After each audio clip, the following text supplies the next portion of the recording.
Hi guys, आज iQOO Neo 10 के बारे में बात करेंगे। और मुझे ऐसा लगता है कि है ना, iQOO जब फोन बनाता है तो उनके पास एक सेट फॉर्मूला है एंड आई थिंक इसमें कोई डाउट की बात नहीं है कि उनका फॉर्मूला जो है ना इंडिया में वर्क करता है कि बेस्ट परफॉर्मेंस वाला फोन बनाओ और बाकी डिपार्टमेंट को भी एक बैलेंस अप्रोच से स्पेक्स दे दो। इस वजह से iQOO के फोन्स अगर आप देखोगे ना, यूजुअली हर एक प्राइस सेगमेंट में अच्छे होते ही होते हैं। और ये सेम चीज इस iQOO Neo 10 के बारे में बोल सकते हैं।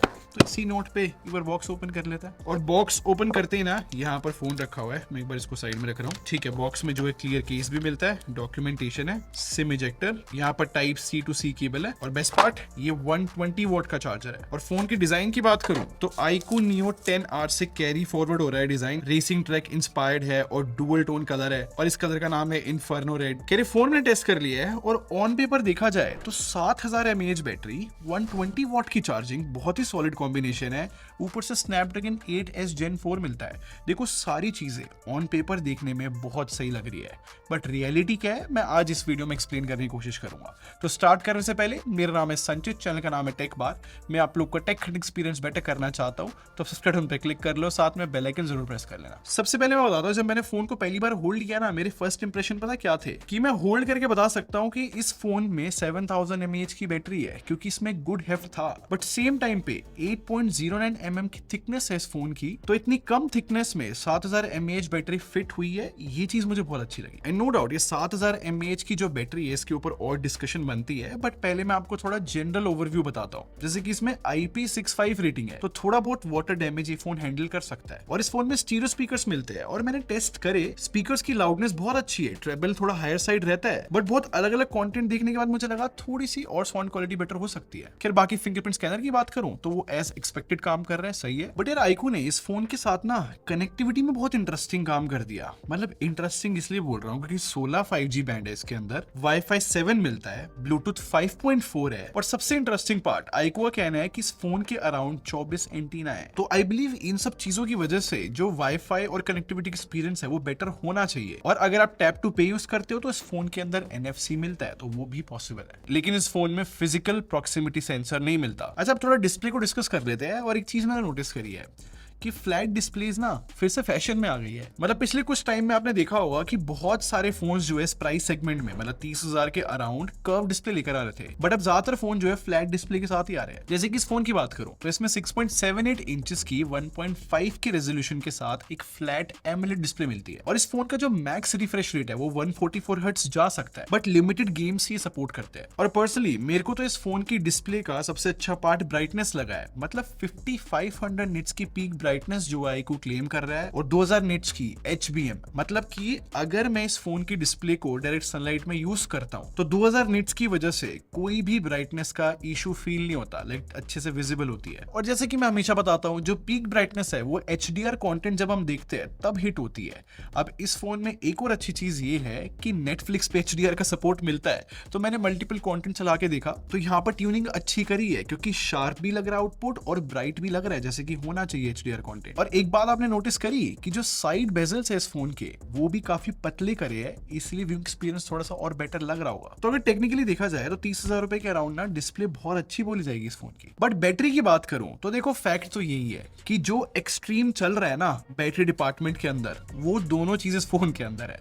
मतलब अगर बैटरी कैपेसिटी देखी जाए वो एक्सट्रीम है 7000 mAh, और चार्जिंग भी देखी जाए वो भी एक्सट्रीम है 120 वॉट्स की। और ब्रांड का पता क्या कहना है, ये फोन जो है 1 से 100% 36 मिनट में चार्ज हो जाता है। तो मैंने इसको क्रॉस चेक करा, मैंने खुद चार्जिंग टेस्ट किया।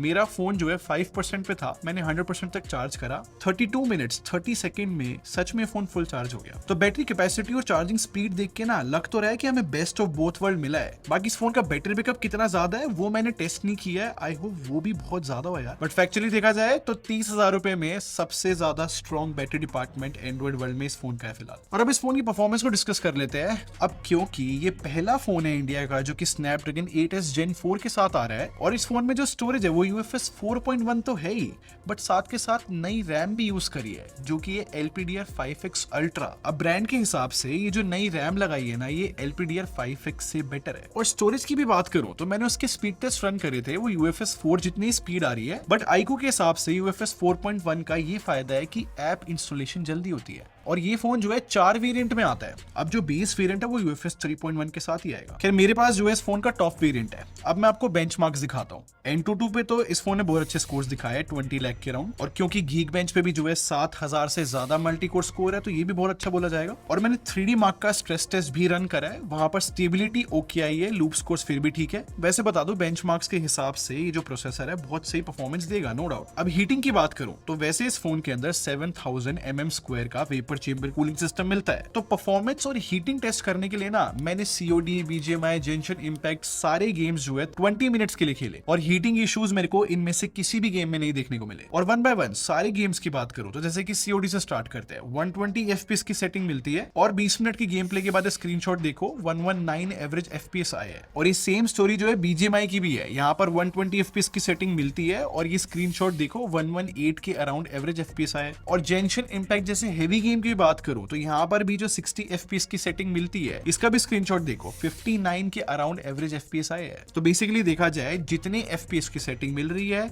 उतनी ही FPS फोन डिलीवर कर पा रहा है। एंड आई थिंक ये पॉसिबल भी इसलिए क्योंकि Snapdragon 8s Gen 4 का जो GPU है वो सिमिलर है Snapdragon 8 Elite से। तो ये सब कुछ जज करने के बाद टेक्निकली देखा जाए तो परफॉर्मेंस बहुत सॉलिड है 30,000 के हिसाब से। अच्छा, फोन के सॉफ्टवेयर को भी एक्सप्लेन करूं तो यहाँ पर FunTouch OS मिलती है, Android 15 पे बेस्ड है, और iQOO का कहना है कि इस फोन को 3+4 इयर्स की अपडेट पॉलिसी मिलेगी। और सॉफ्टवेयर की एक्सपीरियंस की बात करूं तो आई थिंक जो एनिमेशंस है वो अच्छी है, या फिर फोन को इन जनरल भी यूज करे तो स्मूथ तो फील होता है। और 30,000 रुपए के अराउंड जितने भी AI फीचर्स फोन में होने चाहिए ना वो इस फोन में मिलते हैं, जैसे कि सर्कल टू सर्च वो इस फोन में है, या फिर कॉल ट्रांसलेशन की बात करूं तो वो भी मिलता है, और गैलरी में जो AI इरेजर होता है वो भी सही काम कर रहा है। बट पर्सनली मेरे को एक AI फीचर बहुत अच्छा लगा, इसका नाम है मैजिक मूव। इसमें क्या होता है ना कि हम फोटो में सब्जेक्ट को लेफ्ट राइट कर सकते हैं, फिर वो उसको जनरेटिव फिल की हेल्प से उसकी पोजीशन चेंज कर सकता है। अच्छा काम कर रहा है। तो प्राइस सेगमेंट के हिसाब से फोन AI में अच्छा काम कर रहा है। और मैं क्लियरली ये भी बता देता हूँ इस फोन में प्री इंस्टॉल एप्स मिलती है, वो आपको अनइंस्टॉल करनी पड़ेगी। खैर तो सॉफ्टवेयर की बात थी, कैमरे को थोड़ा सा डिस्कस करते हैं क्योंकि ये बहुत लोगों को मैटर करता है। 50+8 मेगापिक्सल का सेटअप मिलता है रियर में, और जो मेन कैमरा है वो Sony IMX882 है। अब इस फोन से मैंने मल्टीपल फोटोज कैप्चर करी है, और पता है मैंने क्या नोटिस करा है कि फोटोज में ना एक सैचुरेशन रहती है। फॉर एग्जांपल जो ग्रीन कलर होगा ना वो ज्यादा ब्राइट दिखेगा, या फिर जो HDR है वो बहुत स्ट्रॉन्ग तरीके से काम करेगा, और इसी वजह से जो शेडो रिटेंशन है वो भी बहुत सही रहती है। और ह्यूमन शॉट्स दिखाऊं तो यहाँ पर नोटिस करना कि स्किन जो है थोड़ी सी ब्राइट रहेगी, और एक हल्का सा स्मूथ इफेक्ट रहेगा थोड़ा सा आई कैची बनाने के लिए। और मेरी टेस्टिंग में मोस्टली मेरे को ये फील हुआ कि ये फोन शार्प फोटोज कैप्चर करता है, जैसे कि ये डिश की फोटो आप देख रहे हो, ये लो लाइट में कैप्चर हुई है, स्टिल काफी शार्प है। और इन जनरल भी लो लाइट के अंदर ये फोन जो है ना आई कैची फोटोज ही कैप्चर करता है, जहां पर कलर्स होंगे और फोटोज भी ब्राइट होंगी। और अल्ट्रा वाइड लेंस की बात करूं तो वो 8 मेगापिक्सल का है, लाइक ये काम कर देता है 8 मेगापिक्सल के हिसाब से। और जो 32 मेगापिक्सल का फ्रंट कैमरा भी है ना, आई थिंक यहाँ पर भी जो शार्पनेस है या फिर डिटेल है वो सही आती है। बट मैंने यहाँ पर भी नोटिस किया कि स्किन ब्राइट आती है और थोड़ी बहुत स्मूथनिंग देखने को मिलती है। इन शॉर्ट फोटोज को आई कैची बनाने के लिए ऐसी प्रोसेसिंग रखी है। इनफैक्ट इस बार तो iQOO का क्लेम है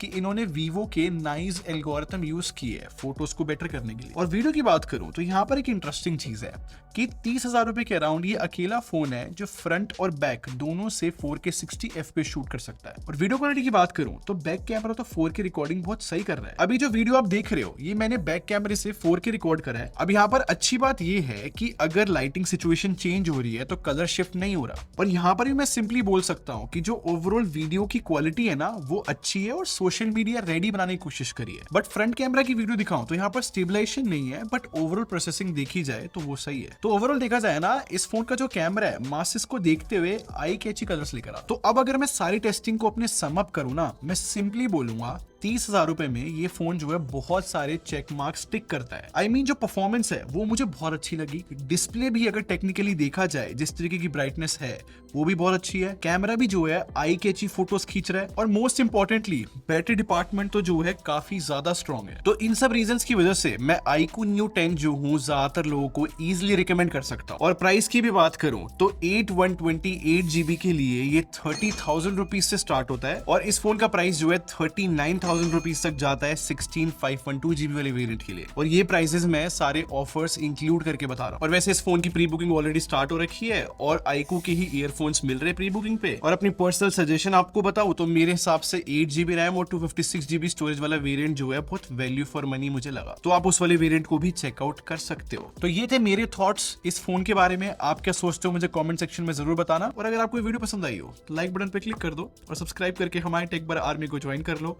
हम लोग क्वालिटी में बिलीव रखते हैं। अगले मिलते हैं। Thanks for watching. Bye guys.